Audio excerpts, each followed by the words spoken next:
So this morning, when I went to Real Clear Politics and I started to skim over, I found myself not interested in the daily news, if you will, the breaking news, what's on the trend.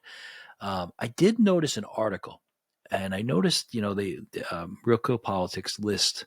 They select certain articles for the AM and the PM, and then they take the most read for 24 hours, the most read for 7 days, and one right up in the top of the list there for today. And let me share the Real Clear Politics page with you so you can see what I mean or listen to what I mean. Okay, so here we go. For whatever reason, it's the details right now are not interesting to me. And this article caught my eye. It's written by David Samuels, and it's in the Tablet, one of our favorite new publications. So what I'm going to do, I'm going to slow things down and first talk to you about the Tablet a little bit. Then I'm going to talk to you about David Samuels, the writer of this the article. The article is called "How Obama Built a Thought Machine and How It Was Beaten." Now, if you listen to the show, that I referred to Obama quite a bit in the sense that it was really Trump versus Obama. Okay, because after Trump, Hillary was the pick to continue the Obama legacy, his Secretary of State, of course, and then Trump earthquake, right? Political earthquake beats Hillary, and the only person more upset than Hillary was Obama. And although Bill might have been happy because Bill knew that Obama's legacy was not going to be the same without a continuation. So then we have Trump. Okay, so we have Trump for 4 years, and Biden getting the nomination in 2020 was, we have to remember those circumstances. He was not ahead, and all of a sudden, everybody got out of the way for Biden, and Biden was already showing signs of being going towards dementia, and he was hiding in the basement. He didn't campaign, so he's elected. Obama's back in the White House. It's Obama's guy. But Biden's a disaster. He's gonna run for re-election.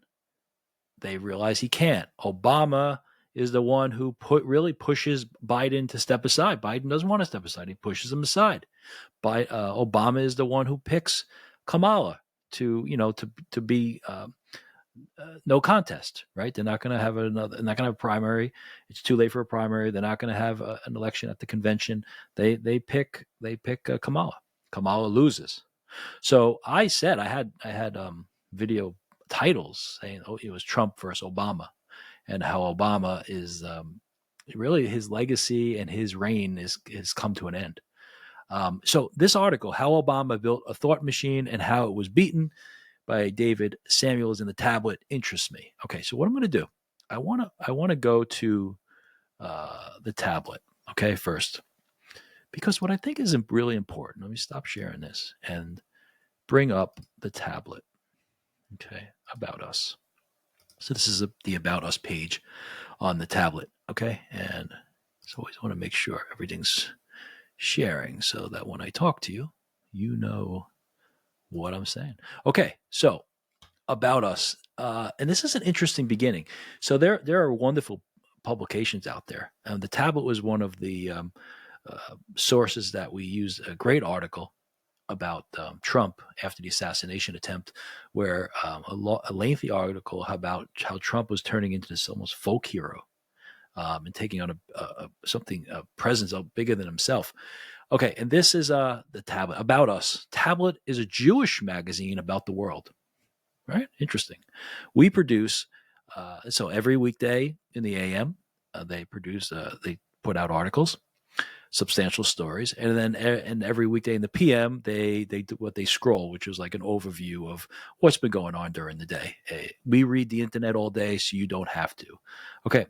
Launched in 2009 as an online outlet about Jewish life and identity, Tablet quickly became a must-read for all politically and culturally engaged Jews. That was the New York Magazine.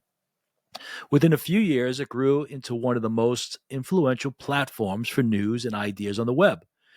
An address for reporting and arguments regularly cited by the New York Times, the Washington Post, Associated Press, New Yorker, and others, now with multiple national magazine nominations and awards, a stable of peerless writers and editors, and a global readership, Tablet is considered, in the words of Up in the Air author Walter Kern, the single best magazine in America.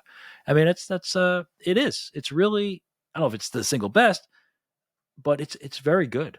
And I continually find interesting stories in it. Okay, so the story that we're going to look at is, let's see. Okay, here it is. Let me share with you. Okay, stop sharing that and share the new one. Okay. All right, here's the title: Rapid Onset Political Enlightenment. How Barack Obama built an omnipotent thought machine and how it was destroyed by David Samuels. Now, David Samuels is the editor of it. I'm not going to just go right on because it's important. It's important to acknowledge Real Clear Politics and what they do. They really do a nice job of corralling, good work and good news. And then you go to the Tablet, who's printing this story, publishing this story by David Samuels. But David Samuels himself is somebody to look at. So this is what I really try to do, to continually frame where we're coming from and who are these people that are basically putting thoughts, right? They're planting thoughts in our brains, and we should be aware of where they're coming from, and if we should allow them to be planted, and if we should water them. All right, so he's the editor of an interesting publication. And I was really charmed, I should say, when I saw this. So let me bring it up. It is called County Highway. Okay, County Highway is a magazine about America in the form of a 19th century newspaper. County Highway is a 20-page broadsheet. It's a newspaper, an actual newspaper. Can you imagine? Produced by actual human beings, containing the best new writing you will encounter about America. It features reports on the political and spiritual crises that are gripping our country and their deeper cultural and historical sources. Sound familiar? Regular columns about agriculture, civil liberties, animals, herbal medicine, and living off the grid, mentally and physically. Essays about literature and art, and an entire section devoted to music. Our newspaper comes out 6 times a year and will be delivered to your home in a transparent envelope. Once the paper is removed, you can hold it in your hands, fold it into quarters, and read it on your porch on a sunny afternoon, accompanied by your favorite cup of coffee, cigarette, or can of beer. Receive our issues by subscription or purchase individual copies from our network of bookstores and record shops at the price of $8.50 per issue. I applaud this. I think it's cool. Good for them. And it reminds me, where is that line there? Once the papers are removed from the transparent envelope, you can hold it in your hands. It's funny, they make a joke, but young people actually don't have that experience, right? You can hold it in your hands, fold it into quarters, right, and read it on your porch. On the subway, New York subway, there was an art of reading the New York Times or a newspaper, because you couldn't just hold it like this. You had people sitting next to you, so you had to fold it, and you'd have a way of folding it so you could read it, right? And it was, folded up that way, and you could read it, and then you'd move it and read the next part because you couldn't open it up. And then, of course, there was like the thrill of sitting in. I remember sitting in San Francisco as a young man and reading the papers. You go to a cafe and they'd have multiple papers. You wouldn't have to purchase the paper, right? You could survey all the different papers you could find. It's also like the magazine stand. I mean, it was great going by a magazine stand in New York, hundreds of magazines, and you'd wait for your favorite magazine to come out, and you would go and you would purchase it and you'd read it cover to cover. There was also the joy of, remember there was like bamboo, like fancy cafes, and they had like long bamboo poles, almost looked like bamboo fishing poles, those and they'd have like a slit in it, and they would slide the paper through. So then they would hang them up on the wall. And if you wanted to get the Wall Street Journal, you went over, you got the Wall Street Journal, you read it, and you return it.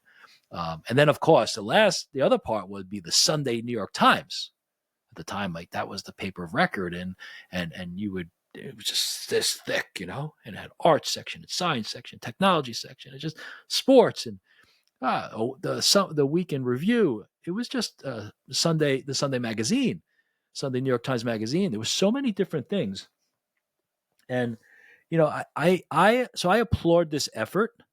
And based on the writer, David Samuels, who's the editor of this, I think it might be something I'm promoting. I'm not getting anything from. I'm not advertising because I don't get anything from it. I'm just promoting what I think is worth spending your time on. So here's the masthead. There's the David Samuels is the editor. There's Walter Kern. Now Walter Kern, who I just mentioned, is the writer who said that the Tabloid's the best magazine in America.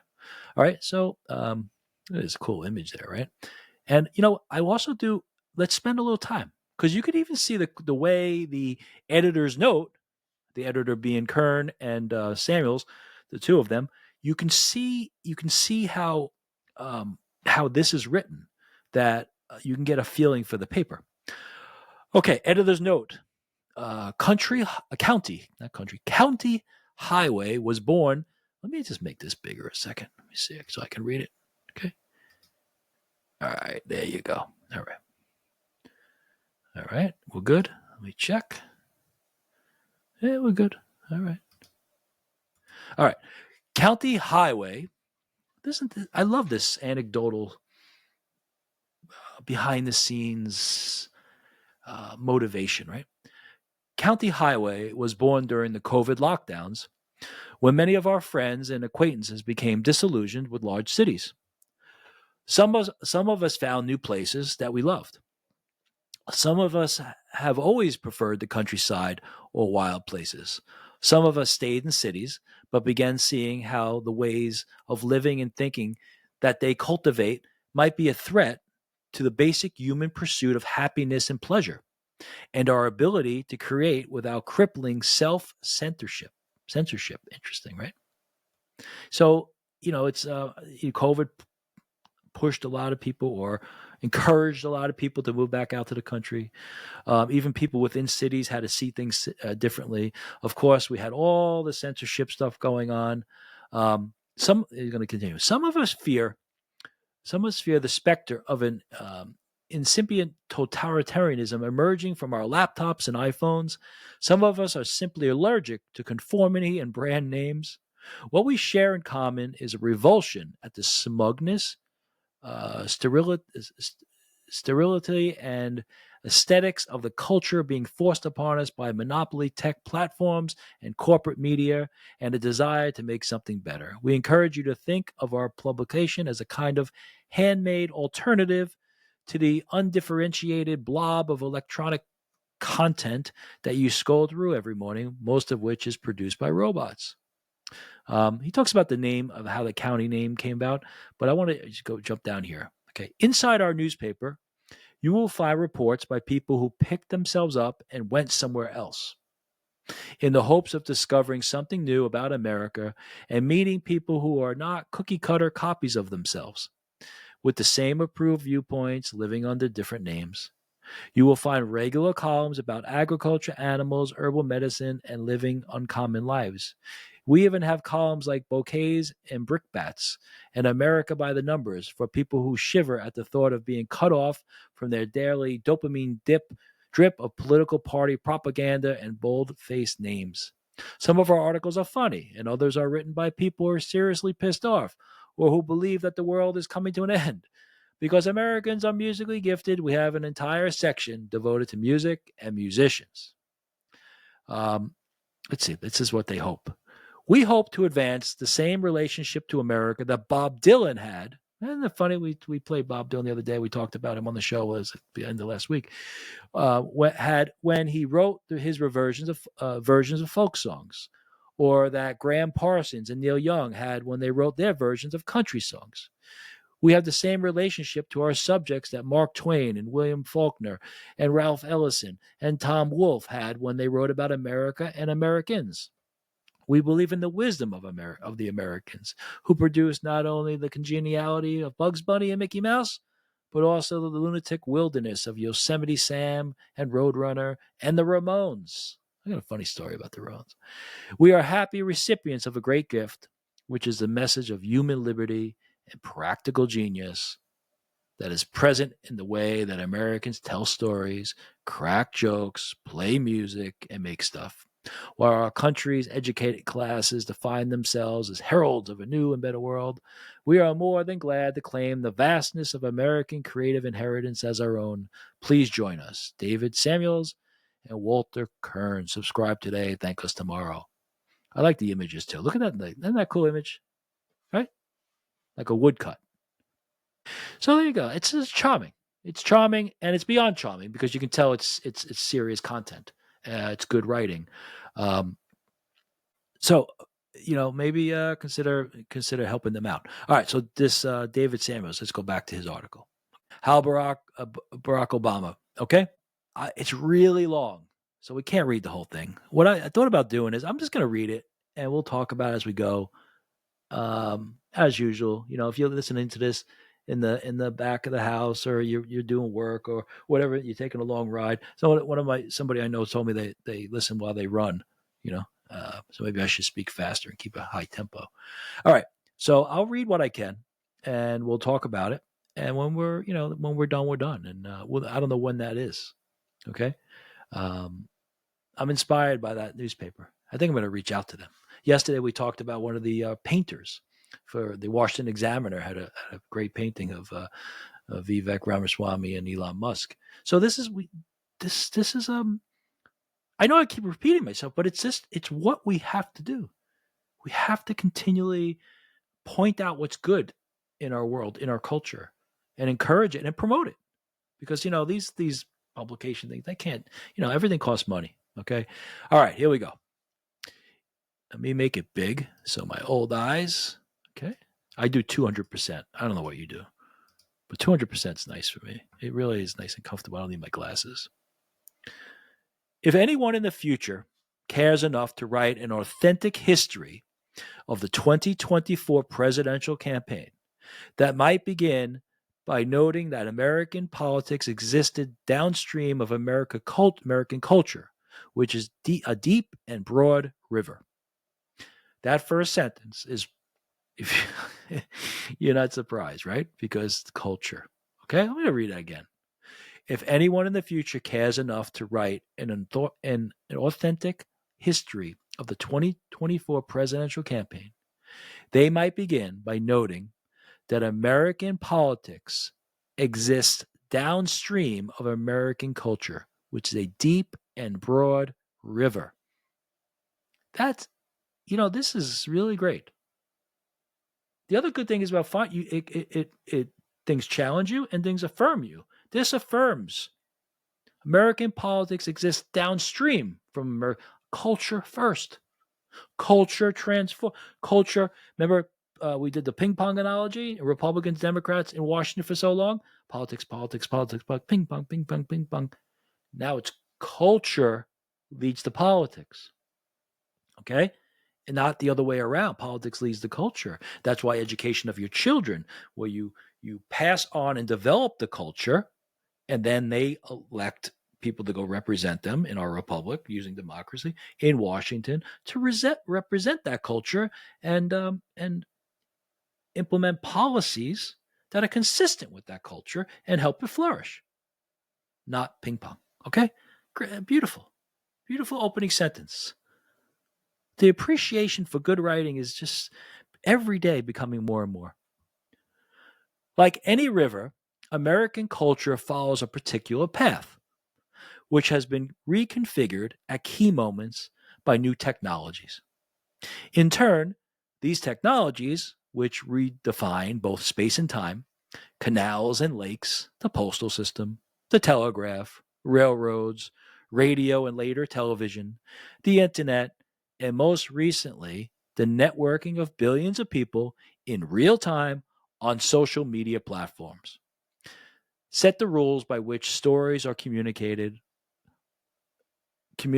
audiences are configured, and individuals define themselves. The shift, right? The shift. It's funny, right? Because he's writing for the tablet, so he's not writing for his little county highway paper, right? but it's this acknowledgement and awareness that the fundamental way we communicate as human beings has shifted. Maybe not when we're sitting together, but in our extra conversational platforms. Okay, it used to be paper publications, monthly, um, weekly, daily, publications, books. I remember I had a philosophy professor, and he was from England, and he said the problem with Americans is they read journals, not books. I mean, I think I'm dating myself, right? Because now you'd say the problem with it is that we read the internet, not journals. Then you would say they read. You watch videos, not read stories online. Now you'd say you watch shorts and not videos. Everything's becoming every day. So that's why returning to the print, even if the print's on the screen, the print of a long, beautiful article that you can't fit in all at once by an author who's out, putting out an actual newspaper, a printed paper, putting in good journalism. I think we should try to get this guy on the show, right? Something big changed sometime after the year 2000 in the way we communicated with each other and the means by which we absorbed new information and formed a working picture of the world around us. What changed can be understood as the effect of the ongoing transition from the world of 20th century media to our current digital landscape. It's true.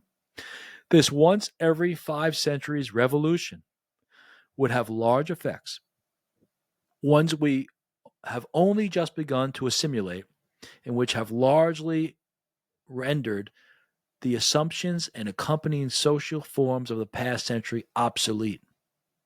Even as tens of millions of people, including many who imagine themselves to reside near the top of the country's social and intellectual pyramids, continue to imagine themselves to be living in one version or another of the long 20th century that began with the advent of a different set of mass communications technologies, which included the telegraph, radio, and film. So he's acknowledged, right? Once in every 5 centuries, right? Printing press. And now, boom, the internet. And a lot of us think we're just living in the same world. And we're not. The time was ripe, in other words, for a cultural revolution. Look at this. Victor Davis Hanson. Just yesterday we spoke about Victor Davis Hanson and the cultural revolution that he says, the Maoist type cultural revolution that was occurring. And now this counter culture revolution, right, is the Trump movement. And here he's picking for a cultural revolution, which would, according to the established patterns of American history, in turn generate a political one. You see, downstream. Politics lies downstream from the culture. So the cultural revolution that Victor Davis Hanson talks about, how the breakdown of the family, the attack on the male, the role of the father, the drifting away from less than 50% of Americans go to church on Sunday. Remember, Sunday was a sacred day when nobody worked. I mean, all these cultural things. Everybody gets a trophy. The transgender, the divorce rate, on and on and on. Right? The culture leads to the politics. So now we see, right before the Trump win, we saw just how insane the politics got. But the politics was only a result of a cultural revolution in the sense of like who we were as a nation, and not because we all have to be the same. But there was a degree of core values, if you will, that held us together. Okay. I first became interested in the role of digital technology in reshaping American politics a decade ago, when I reported on the selling of Barack Obama's Iran deal for the New York Times Magazine. By the time I became interested in the subject, the outcome of Obama's campaign to sell the deal, which had become the policy cornerstone of his second term in office, was a fait accompli.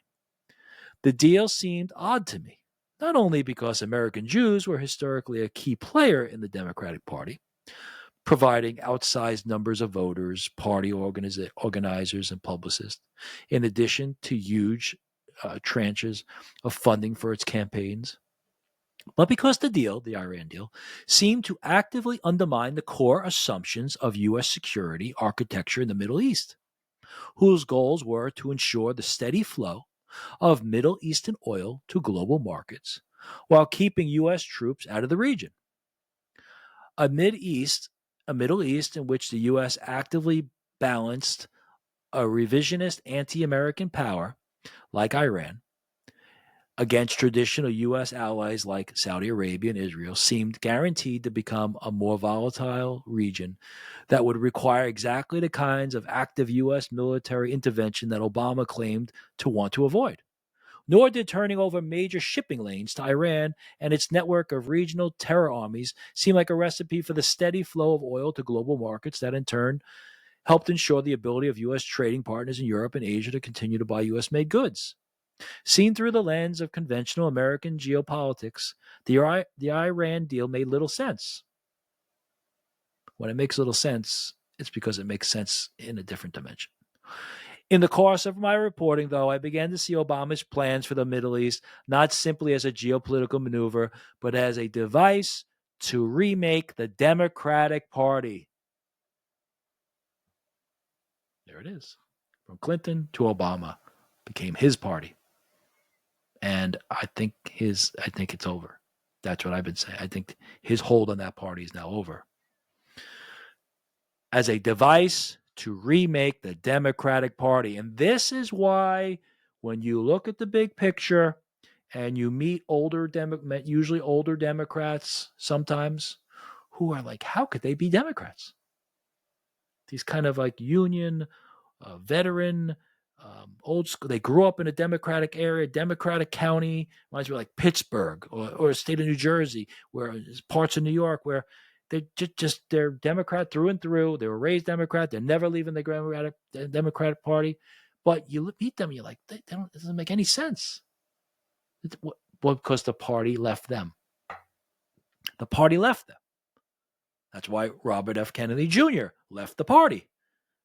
Like he said it, the party no longer represents what his uncle and his father, JFK, RFK, represented and lived and breathed. Freedom of speech, right? Strong military, the working class. It's all gone. And this is the shift, okay? A device to remake the Democratic Party, which it would do in part by rewiring the machinery that produced what a brilliant young political theorist named Walter Lippmann once identified in his 1921 book as public opinion. All right, we hear public opinion. Walter Lippmann, public opinion. Lippmann was a progressive, there's the word, Harvard-educated technocrat who, this is so fascinating, right? That's why we do this. It doesn't matter how much we get through. We go deeper and understand not just the superficial political stuff, but Lippmann, right? Where did this public opinion, polls, right? Well, you go back, 1921 book by Walter Lippmann, coined public opinion. Lippmann was a progressive, Harvard-educated technocrat who believed in engineering society from the top down and who understood the role of elites in engineering social change to be both positive and inevitable. It was Lippmann, not Noam Chomsky, who coined the phrase manufacturing consent. Wow, manufacturing consent. And in doing so, created the framework in which the American governing class would understand both its larger social role and the particular tools at its disposal. Quote, "We are told about the world before we see it," Lippmann wrote. "We imagine most things before we experience them. And those preconceptions, unless education has made us acutely aware, govern deeply the whole process of perception. Or as he put it even more succinctly, quote, the way in which the world is imagined determines at any particular moment what men will do. Okay? The idea that the way we think about things before we actually experience them is formed by what we're told about them or what our perceptions are, right? Our perceptions in the sense of how we're programmed, right? Public opinion. This was this expression here. Manufacturing consent. We imagine most things before we experience them. So before you go to Disneyland, you imagine what Disneyland's going to be like. Before you go to Paris, you imagine what Paris is going to be like, right? But how do we imagine it? If you get in that process and you help somebody imagine it, then when they do experience it, they're already programmed by that imagining. So the person influencing that preconceived notion is very powerful. It's deep. It's real. It's what we live in. The collapse of the 20th century media pyramid on which Lippmann's assumptions rested and its rapid replacement by monopoly social media platforms made it possible for the Obama White House to sell policy and reconfigure social attitudes and prejudices in new ways. In fact, as Obama's chief speechwriter and national security aide, Ben Rhodes, a fiction writer by vocation, argued to me more than once in our conversation, the collapse of the world of print left Obama with little choice but to forge a new reality online. So what he's saying is that, with the end of 20th century media, meaning newspapers that we're talking about, and this is so interesting that we took time to focus on new publication like the tablet and also this print version of the county highway. And then his story itself is how Obama forged a new path because he found himself in a situation where the newspaper era, that form of media was dying, okay, and the online media was taking place, okay. When I wrote about Rhodes' ambitious program to sell the Iran deal, I advanced the term echo chambers to describe the process by which the White House and its wider penumbra, I don't know that word. There you go, I'm humbled. Penumbra of think tanks and NGOs generated an entirely new class of experts who credentialed each other on social media,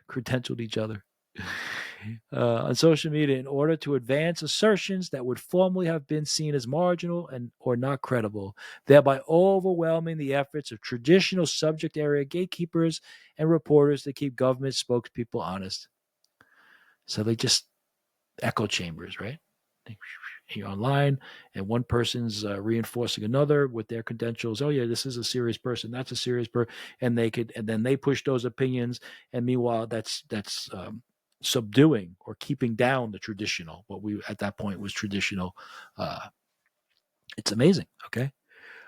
In constructing these echo chambers, the White House created feedback loops that could be gamed out in advance by clever White House aides, thereby influencing and controlling the perceptions of reporters, editors, and congressional staffers and the elusive currents of public opinion they attempted to follow. If you saw how the game worked from the inside, you understood that the new common wisdom was not a true reflection of what anyone in particular necessarily believed, but rather the deliberate creation of a small class of operatives who use technologies to create and control larger narratives that they message to larger audiences on digital platforms and which often presented themselves to their targets as their own naturally occurring thoughts and feelings, which they would then share with people like themselves. So one thought leads to another person. That person acts as if their thought, it's just an echo of this one thought is each individual's thought. Okay. It's not just passing it along. It's perceived as their own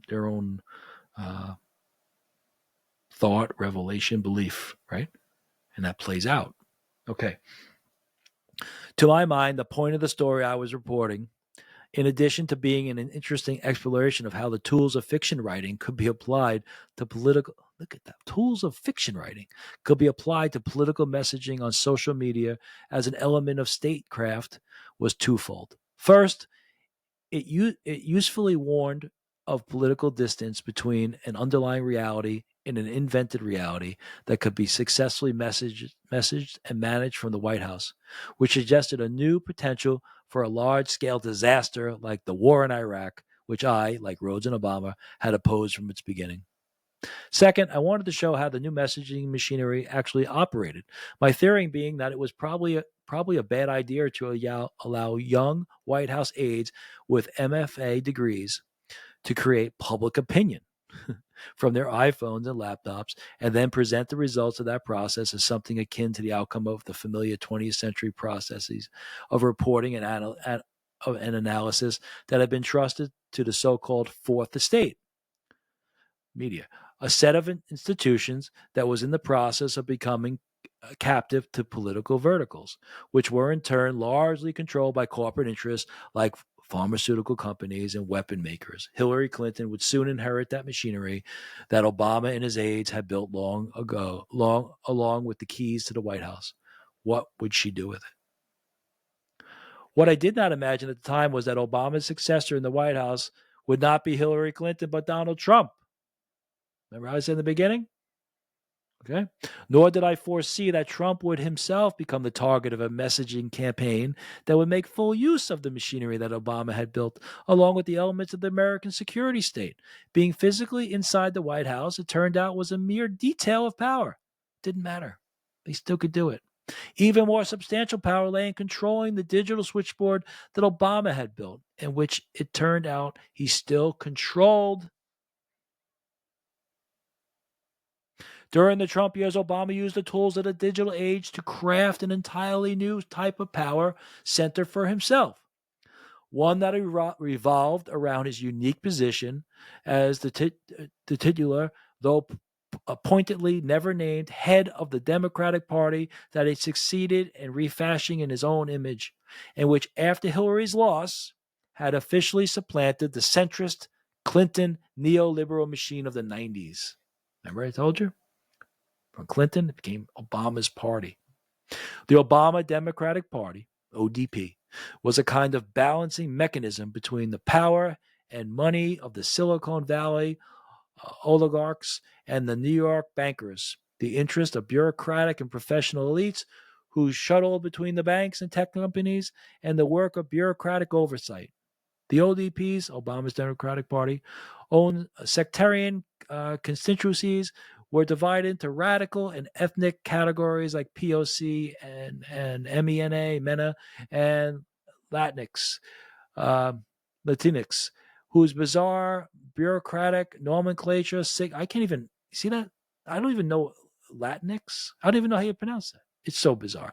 Bizarre bureaucratic nomenclature signaled that inherent existence as top-down containers for the party's New Age spoil system and the world of billionaire-funded NGOs that provided foot soldiers and enforcers for the party's efforts at social transformation. All right. This is you can say this is deep, okay? And it goes on and on and on.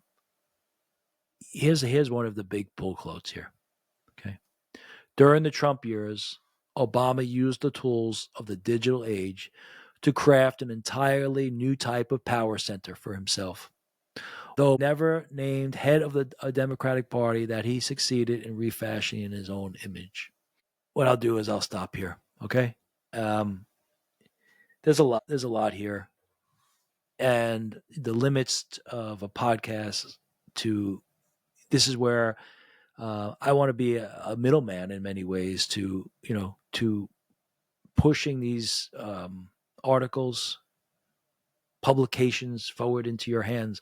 So the tablet, David Samuels, County Highway magazine, this Real Clear Politics. Kudos to them because they continue to put these things forward, and it's fun. It's fun. It's challenging. It's a lot. It's a lot to take in. But that's the when I say a lot, that's the degree of how can you say discomfort we need to be in every day, right? Flow state is about being a little bit past your capacity, always challenging, always educated, always. That's what school is every day. A little bit past your capacity. You go to the next chapter, the next page, right? Pre-calculus to calculus, right? So, and you move forward. And I think by collecting these good sources and these good writers, we have to agree with everything that everybody says, of course, never, right? But uh, let's think. Even if it's words you have to look up, look at me. There's a lot of words here. A lot of the stuff, most of this I didn't even read. I read with you, and that's the way I do it because I don't want to. I don't want to be rehearsing no. It's about discovering this. I see something. I say, okay, it's interesting. Let me talk about it on the show, and we talk about it together. Please send comments, subscribe, like, share, all that good stuff. Really appreciate you watching. I'll be back tomorrow. Today's Thursday, so I'll see you tomorrow. And let me before I sign off, let me stop sharing and sincerely say, God bless you. Have a great day, and we'll talk soon.